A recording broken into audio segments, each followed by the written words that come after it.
Yeah, billionaires. Let's put billionaires in charge because they don't have enough money. So let's go ahead and have them rig it for their buddies.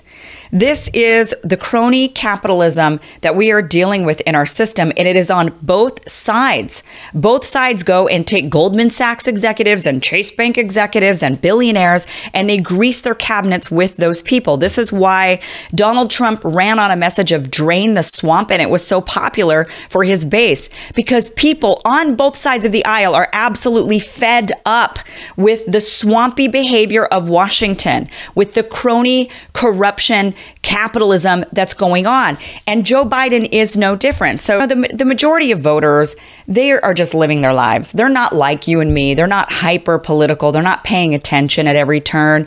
They're living their lives. They turn on the news. They're exhausted by the news. The news is just bad news all the time. And they're stressed out and they just don't want to deal with it. And all they're hearing from the news, if they're turning on CNN or MSNBC, or if they're turning on Fox, depending on which narrative they're hearing, is that one side is awful and we've got to defeat that side. That's what they're hearing.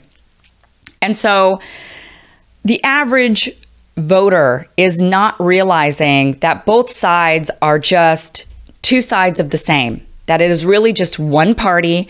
And the only difference is one claims to not be racist. But when it comes to economic policies, when it comes to foreign policy, both parties are pretty much the same. And those economic policies and those foreign policies are what are ruining our lives.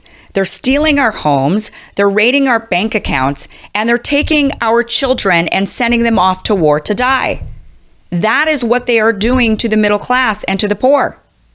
And yet, everybody on both sides buys into the boogeyman narrative and says, oh, but we've got to defeat the monster sitting on the other side.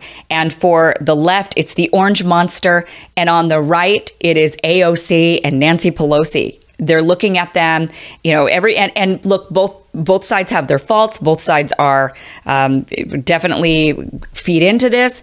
But at the end of the day, the real enemy is the crony capitalism and the War Department of our government. That is our real enemy. People have to wake up to this.